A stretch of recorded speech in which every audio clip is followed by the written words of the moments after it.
nominate someone to fill Justice Scalia's seat? I probably would take the opportunity to nominate someone. It's true. There's nothing in the Constitution that says he can't nominate someone, but there's also nothing in the Constitution that says the Senate must immediately confirm them. For 80 years, it has been the practice that the Senate has not confirmed any nomination made during an election year. You got a cease and desist letter today from Donald Trump. What did you think when you actually got the letter? I'll confess I laughed out loud. Both Donald Trump and Marco Rubio are following this pattern, that whenever anyone points to their actual record, they start screaming, liar, liar, liar. Well, I said he's been lying because if you say something that isn't true and you say it over and over again and you know that it's not true, there's no other word for it. I've had more 2 a.m. phone calls than anybody else, all the rest of them put together. I know I haven't lived as long as some of the people running for president, but no one running for president, especially on the Republican side, has more experience on national security or foreign policy than I do. President Obama plans to visit Cuba.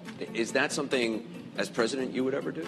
Not if it's not a free Cuba. My family has seen firsthand the evil and the oppression in Cuba. I love to play pool. Are you competitive when you play pool? I like to win. I think I'm a little too old to be going to a race, to be honest with you. Well, maybe back in the day. I have the boots for it. I don't know if you saw that on TV. Your wife mentioned this to CNN a while back, that you occasionally, when you call her on the phone, you sing to her? Embarrassingly enough, yes. I just called to say I love you. I am going to be the greatest jobs president that God ever created. Remember that. If I get elected president, we will make America great again. The weakest person on the stage by far is Jeb Bush. You want to talk about weakness?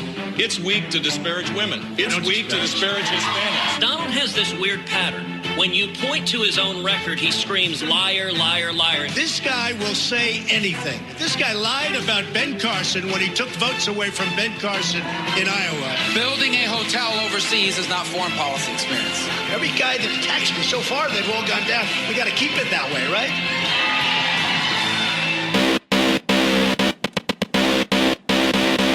Hello, ladies and gentlemen. I promised you that you would get these sound bites, and I promised you that we would break this stuff down, and that's exactly what we're going to do. I'm going to start with Ben Carson. I just love the doctor. I can't get enough of him. I think he's just a solid man. He's a righteous man. He's clearly he is, by all opinions, all stripes, all thinking, is an accomplished man.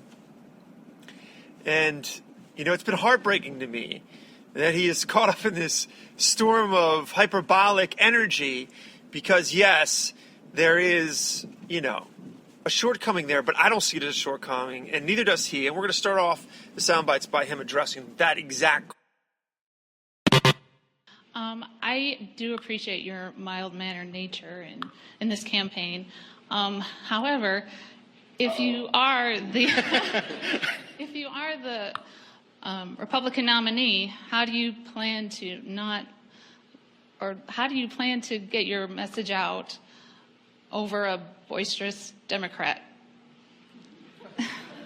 candidate? Which boisterous Democrat would that be? Now, quite simply, what I have discovered, you know, as a pediatric neurosurgeon and as someone who dealt with lots of children, I had a program at the hospital where I bring in 800 students at a time, frequently elementary students. And you would say, how are you going to be able to speak to 800 elementary students and keep them quiet? You know what? By speaking softly. Because then they would say, oh, what's he saying? And they would shut up. It actually worked extremely well.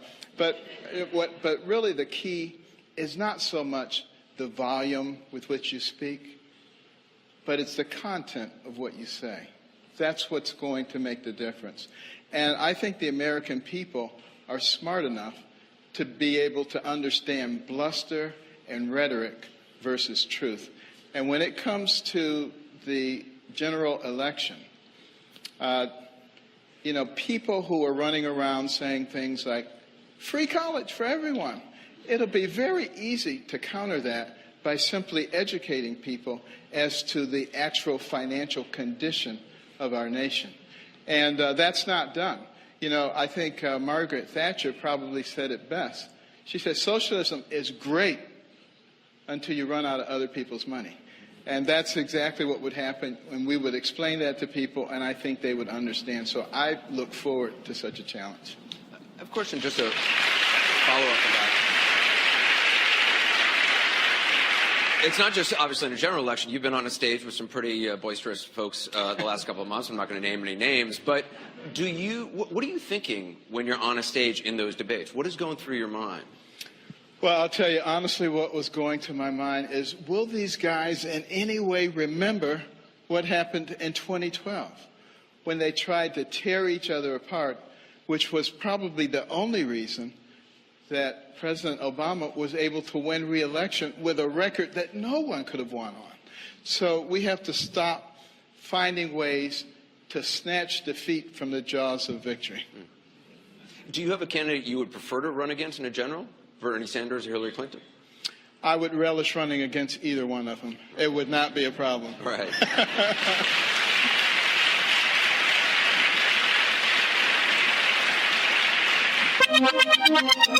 All right, guys, here's the deal. I can't get enough of the guy, and he's 100% right. I know there's a huge suspicion out there, though. You see the noise, if you will. The volume level is high. And you see a guy like this, and you're passionate. I mean, like I said a million times, this is high-stakes poker, and there's a lot on the line. And that's not lost on people. That's not lost on me. And I have to admit, I get sucked up into this stuff, too. You have to be willing to fight. You have to be able to fight. You got to want to fight. But sometimes I do think we misunderstand what's happening. Be yelling, screaming, hyperbolic speech. It's not necessarily, that's not the same thing as fighting. But it is, especially in this world that is just so dictated by drama and stuff like this. I mean, there is just a new language in our culture, and it is this peacock feather pontification, if you will. And Carson doesn't fit the bill. But it is somewhat interesting to me and a curiosity to me that as there's this appetite for change, an appetite for newness. This is newness. This is change. Clearly, the poll numbers thus far have said very clear with megaphone-like clarity that they don't want this type of change, and I think that's part and parcel of our problem. Let's move on to the next subject matter here. And there's going to be, quite frankly, plenty of money to take care of people when we stop doing the silly stuff that we're doing with all of these unnecessary regulations which tamp down our business, with a tax system that absolutely is asinine and makes no sense whatsoever. And then the money will be drawn in that's sitting on the sidelines, and we once again begin to create the can-do attitude as opposed to the what can you do for me attitude. And I think America will be on its way pretty quickly. I mean, we are being hit thousands of times a day, and if you go to individual Americans, millions of times every day by cyber attacks from China and other places. And that's why, I have advocated for a comprehensive solution for cybersecurity. And again, you can read about that on the website. But again, public-private partnerships so that we can create the kind of common monitoring process so that if you get attacked or your company gets attacked, we have a common place that we can report that. And quite frankly, we have some pretty substantial offensive cyber capabilities. Our administration is reluctant to use them. I would not be reluctant to use them. If somebody hit us from another country with a cyber attack, they would not do it a second time, believe me. And people think that I'm nice, and I am nice, but I also want to protect our people and protect. If you stand up to people who are doing these things, it makes them much less likely to continue.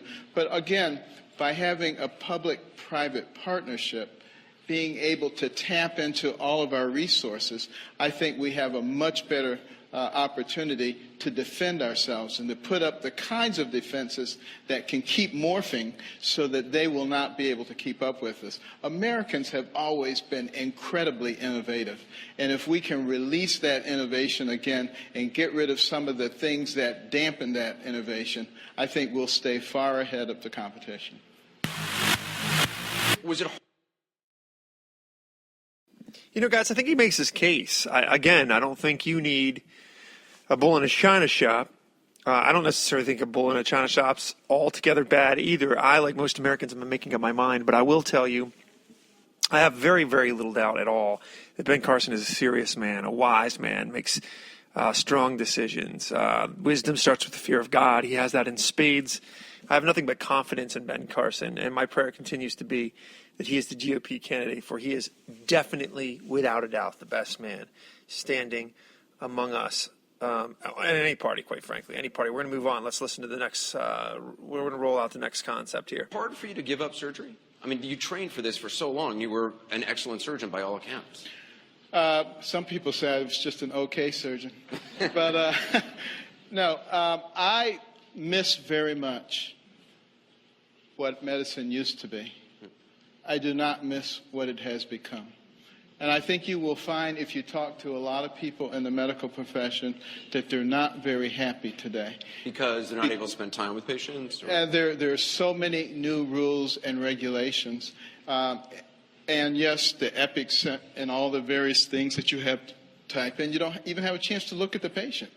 There's a lot of information that you can gain from just looking at somebody when you're talking to them, which is an essential part of medical care that's being lost. So that's the reason that, I've denoted a different type of system that actually costs less than either the current so-called Affordable Care Act or the system that we had before that, that provides excellent care for everybody, including the indigent, and doesn't have any second-class citizens. We have enough money to do it. We spend almost twice as much per capita on health care as many other nations that have much better access. And we have so much disruption and inefficiency in our system that can be easily corrected. We know President Obama plays golf. We know former President George W. Bush paints now. He used to clear a brush, probably still does, out in Texas. What do you do to relax?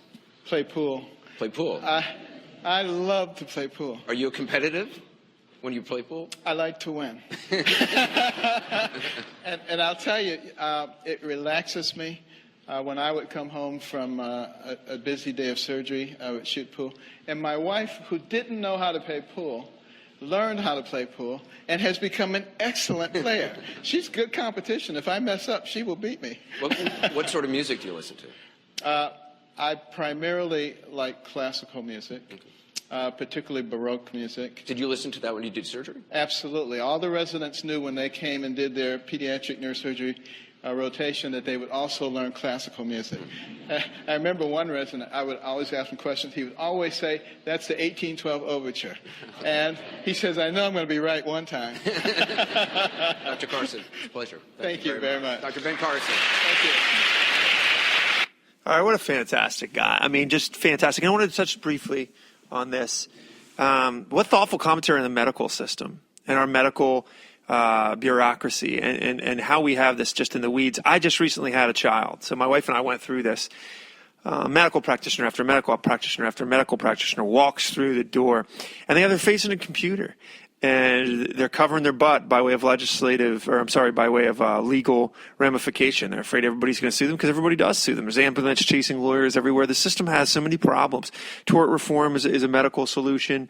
Waste, abuse, putting the customer directly in contact with the service that they're receiving by way of the exchange of resources and money. I mean, there's just so many things. Buying insurance and so on over state lines. Mostly, though, what really hosed us really hosed us just two things. It was the fact that, unlike most commodities, unlike most services, the customer does not see the price tag in medicine 9 times out of 10. The other thing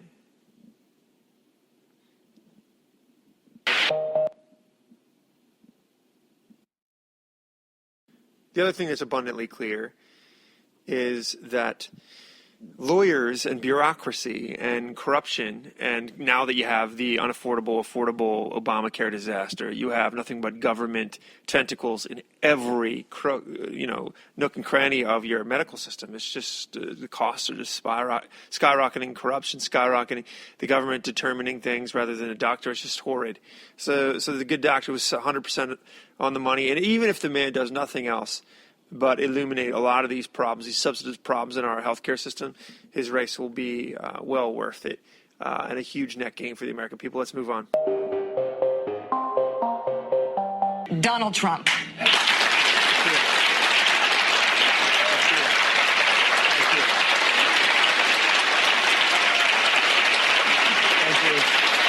I just want to clarify, this is a competing broadcast. So Trump sat down with MSNBC alone for his own town hall. We're gonna touch base on that a little bit. All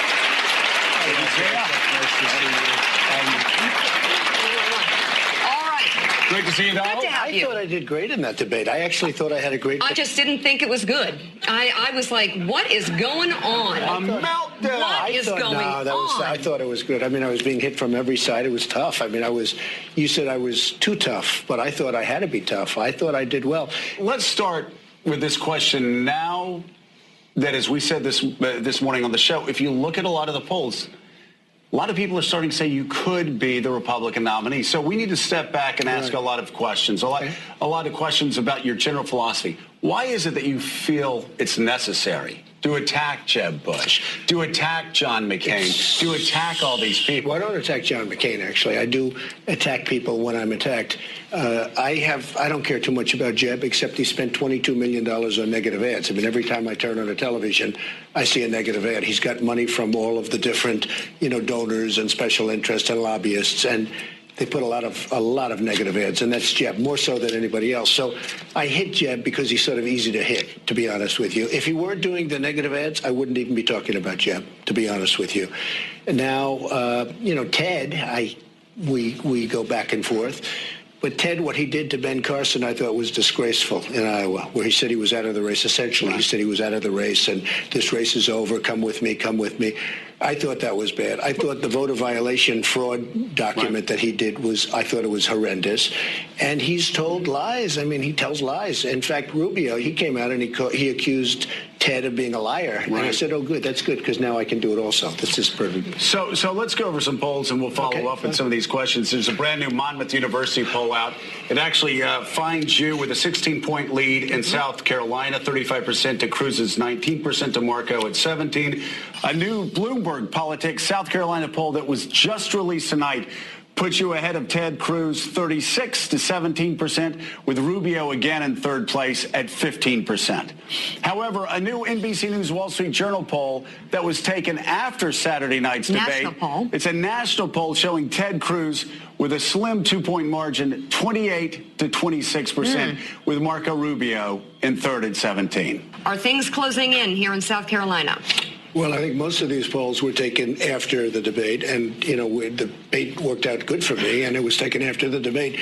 I have never done well in the Wall Street Journal poll. I think somebody at Wall Street Journal doesn't like me, but I never do well with the Wall Street Journal poll. So I don't know. They do these small samples, and I don't know exactly what it represents, but I am really honored by those poll results. Those are great poll results overall. Today, Ted Cruz came out and attacked you and said that you were the king of frivolous lawsuits. And Mika, what exactly did he say? He says, I have to say, Mr. Trump, you have been threatening frivolous lawsuits your entire life. Even in the annals of frivolous lawsuits, this takes the cake. Well, look, I've had great success in business. I've had great success with lawsuits. I've had great success in things I do. And I don't know that we're going to have a lawsuit, but we certainly want to keep somebody honest. And, when he makes statements about, like, as an example, I'm pro-life, and he said he's not pro-life. He can't say that. It's like saying but your opponents would say, though, you haven't always been pro-life. No, that's true. And so Ronald Reagan, likewise. Right. So what happened? When did that change come? It changed years ago. And what happened is I saw things with people and people that I know and people that I respect that it made me change. Ronald Reagan changed. If you look at, he said he evolved. He used that expression. Right. Ronald Reagan actually used to be a fairly liberal Democrat, and he became a fairly conservative. I mean, fairly. But Ted Cruz says we can't count on Donald Trump in the future, especially in picking Supreme Court justices if he's changed in the past. So how do you convince a Republican like me that if you were nominated, you're not going to nominate the type of Supreme Court justice that always seems to flip? Okay. So if you look at me as a conservative, okay, and I'm not sure that that's necessarily the most important word, but I say I'm a common sense conservative. I'm the most conservative on the border.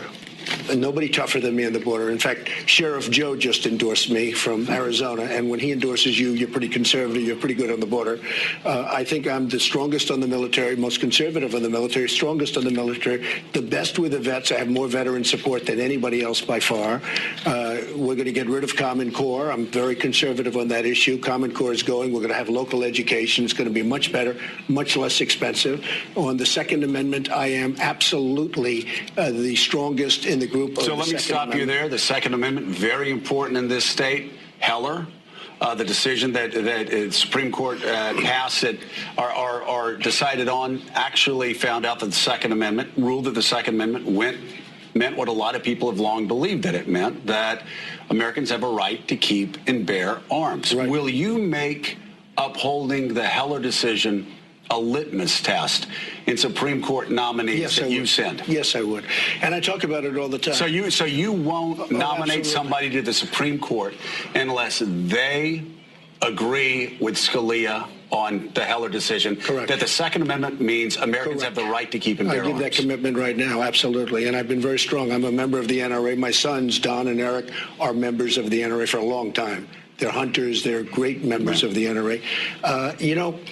If you take California, if in California we had somebody having guns on the other side, we had the two radicalized people, and if we had guns on the other side, bullets coming the other way, you wouldn't have had the 14 people killed. I mean, the best example, it's not this country. Paris has the toughest gun laws in the world, they say. France has the toughest gun laws as a country, they say. If you take France and all the bad guys have the guns, nobody had guns in the room, they sent into the various rooms people, 130 people killed. It was like, come on over here, boom. Come on over here, boom. If people on the other side had guns, Joe, it wouldn't have been that way. And you have people really seriously wounded. You're going to lose many more people in Paris. But you look at it, if they had guns on the other side with the bullets flying the other way, and I have this argument with people all the time from New York, because a lot of New York, they say, get rid of the guns. The fact is, they can't argue. They can't beat me in the argument. It's impossible to beat. And then the next day I'll say, so did I convince you? They always say no. They always say no. So we're going to get deeper into your policy positions coming up. I want to get a sense of the state of the race, though, as we move on here. President Obama even talked about you, saying, I continue to believe Mr. Trump will not be president.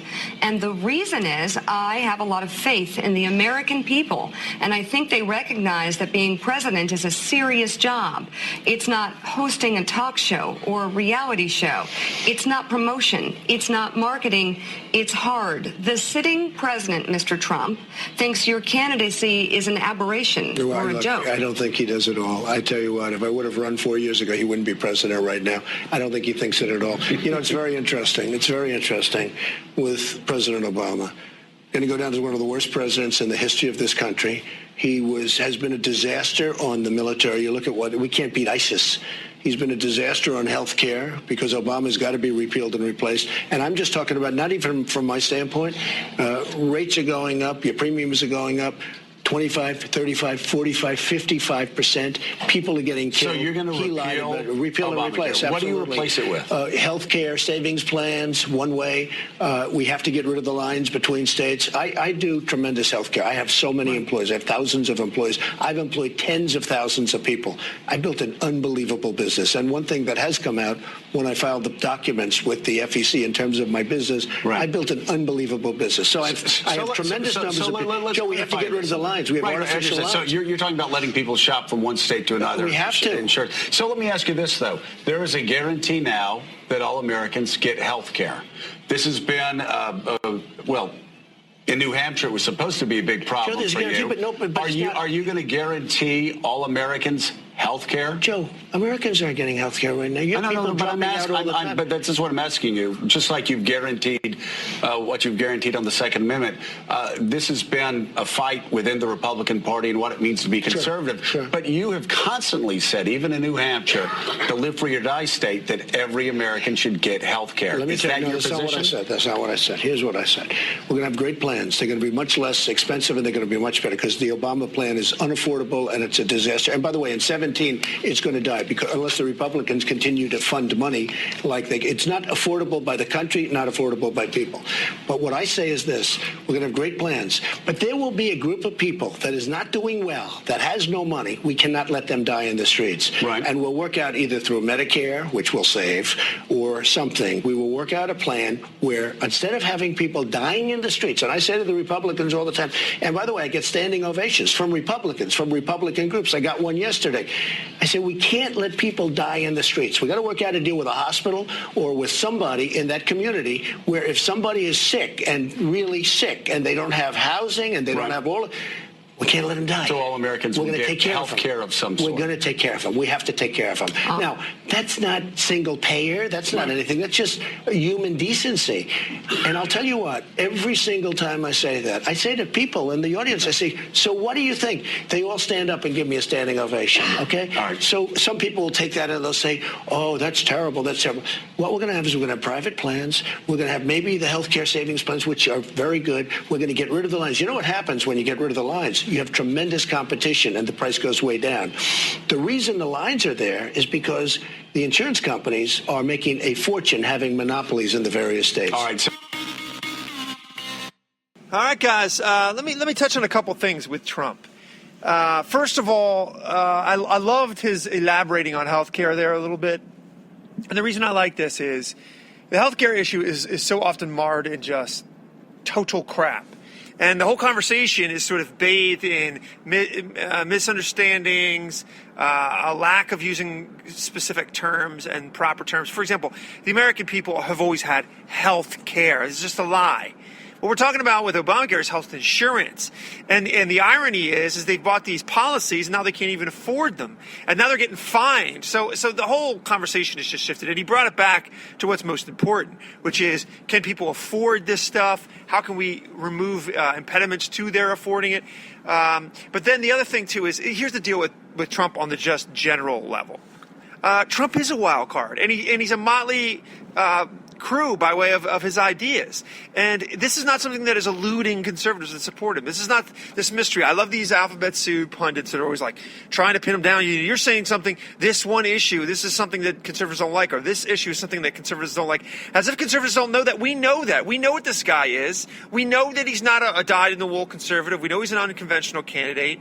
And also, I think even for some conservatives, not all conservatives, but for some conservatives, some of those sort of blurry lines and some of those sort of, this guy's sort of a patchwork quilt of political ideology, this is appealing even for some conservatives because they think he's going to grow the party. In a general election, they think he's going to cast a wide tent. I'm not saying that will lockstep with my thinking. I'm saying that's some of the thinking behind this guy. So there's no aha moments.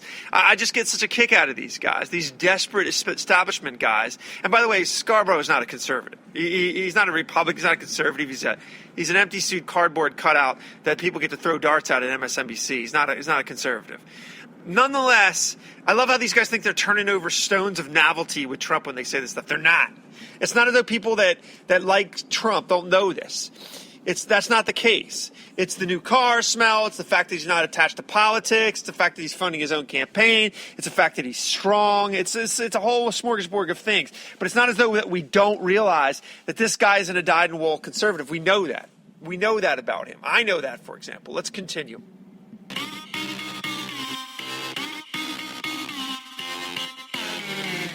President Obama said something I want to ask you about so you can respond to it. He said yesterday, you got a candidate who sponsored a bill that I supported to finally solve the immigration problem, and he's running away from it as fast as he can. Yeah, but President Obama has no standing to talk about immigration because his party controlled the White House, the House, and the Senate for 2 years, and they did nothing. And then after Barack Obama has now put in place 2 unconstitutional executive orders, which has made it even harder to move forward on immigration. So I believe this issue has to be dealt with. And if you're serious about dealing with immigration, the only thing I'm saying is you better secure the border first. Nothing else is going to be able to happen. Nothing else can happen until you secure the border first. The people have been very clear about that. And until that's the key that unlocks the door to dealing with the rest of the issue. Until you do that, we just won't be able to make any progress. But as you know, I mean, the president is saying you sponsored a bill that he supported. Yeah, and it can't pass. It doesn't have the votes. People won't support a comprehensive approach to immigration. It's now been tried 3 times in the last decade. It has failed each time. And so now we have to understand that the only way forward is through a step-by-step approach that begins by finally securing our border. We're a sovereign country. Every country has a right to control who comes here, how they come here, when they come here. And we are the most generous country in the world on immigration. Do you think it could pass when you sponsored it? Well, I didn't think the Senate version would pass as is. I knew it wouldn't. In fact, I repeatedly said that during the process. I said, this bill is not strong enough. I understood the Democrats controlled the Senate. And so that's the best we could produce in a Senate controlled by Democrats. We wanted to send it to the House. We were hoping the House Republicans, conservatives, would make it even better. They never took it up, and so there's no way forward. But I can just tell you, after that experience, for a fact, having been through that, no progress will be made on immigration in this country until we prove to the American people, not just pass a law, but prove to them that we've built the sufficient walls and fences on the border, that we have mandatory E-Verify, that we have an entry-exit tracking system to prevent visa overstays, and that we hire additional border agents and resources to secure the border. I want to ask you about a couple of items in making headlines. Okay, here's the nutshell with Marco. Let's just be frank. The immigration stuff is his Achilles heel. He knows it. Everybody knows. Anybody who's paying attention to it.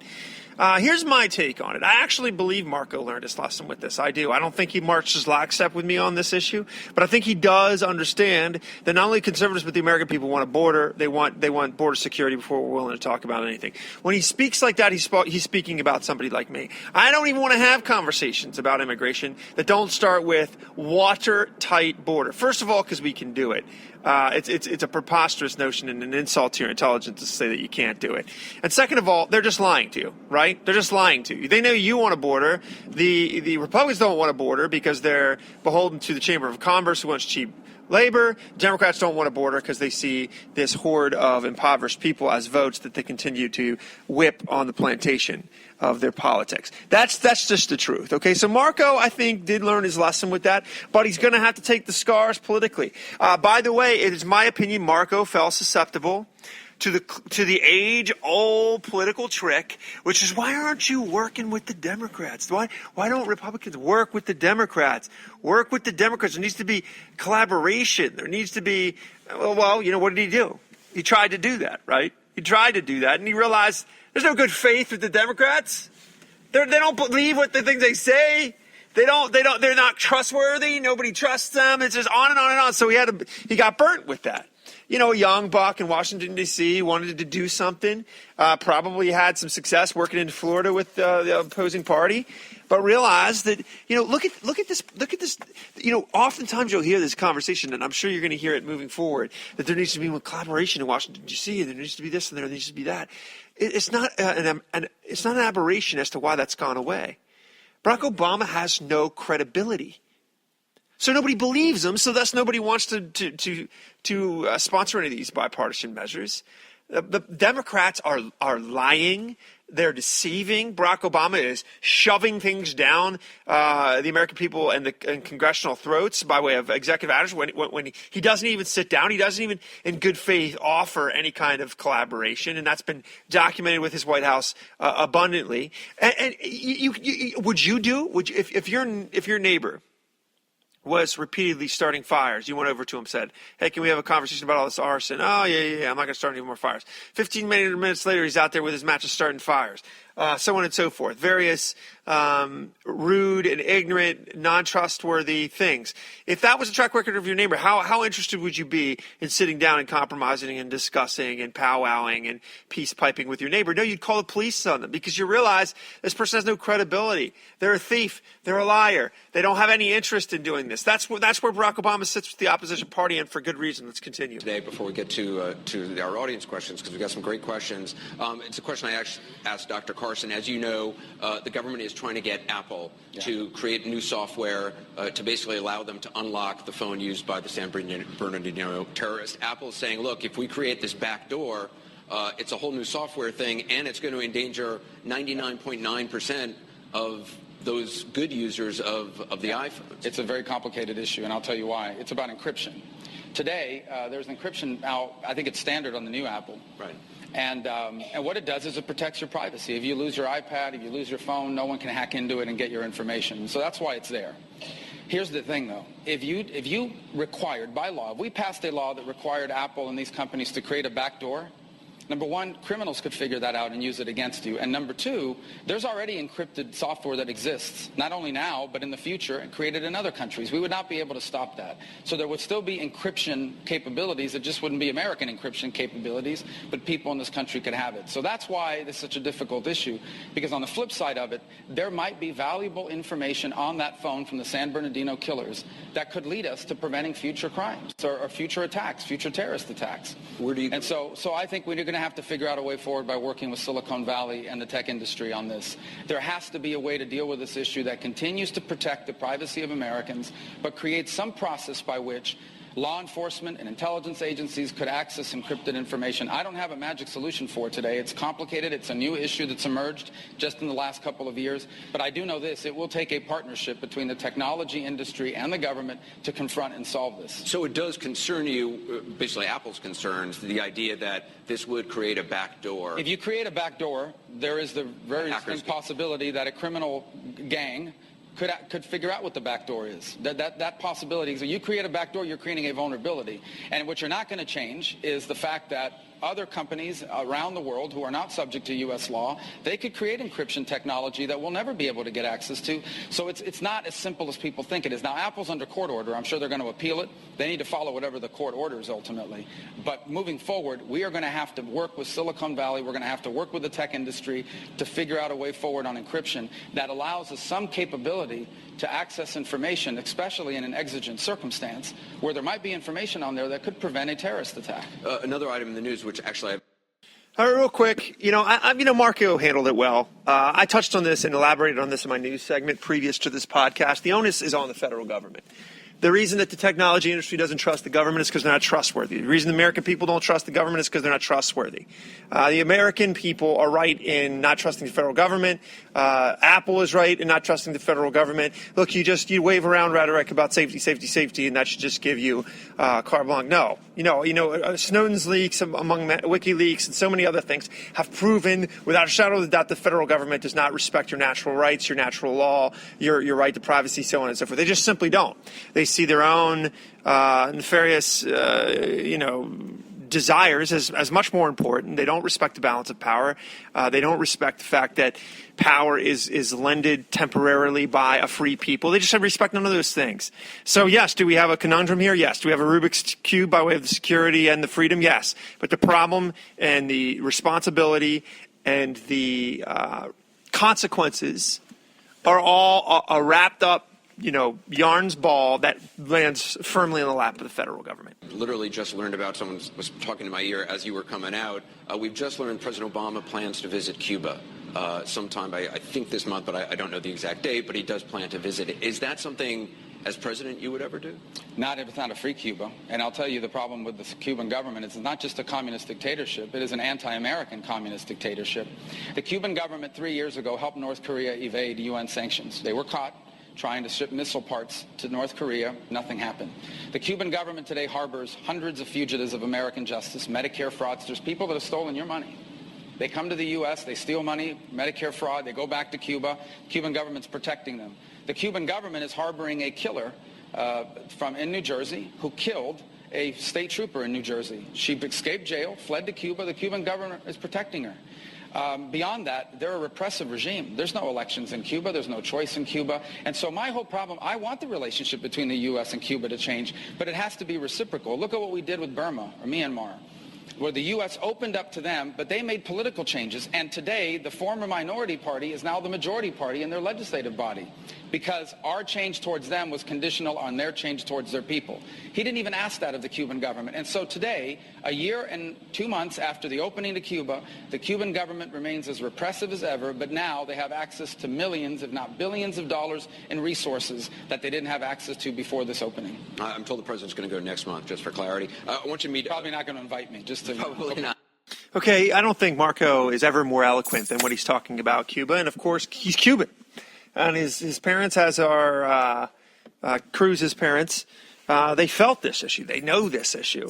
And I think these type of things, Iran and Cuba, are really, really a wonderful window into just the destructive and clueless and naive and ideological mind of Barack Obama. Because it's, with Barack Obama, when he looks at Cuba and the United States and the relationship and the tension, he sees the United States as the problem.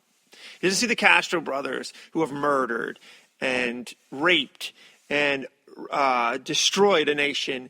And by the way, just sidebar, just as a coupling issue here, you notice that the Pope doesn't call the Castro brothers unchristian? Does he call Joe Biden, Nancy Pelosi, Martin O'Malley, and on and on and on, Democrats who fly in the face of what the Catholic Church teaches, by the way, of life and so many other things? Does he call them unchristian? No. That's just a little rabbit trail there. Yeah, I for one cannot wait for Common Sense to hit the White House. We have a really, really good chance of that being the case. This is my favorite debate format. There's going to be another one tonight. I'll try to do the same. I have some more clips, but this is getting long. Thank you for listening to the Brock Lawley program. Be a people of character, fortitude, and abounding courage. Long live the new media.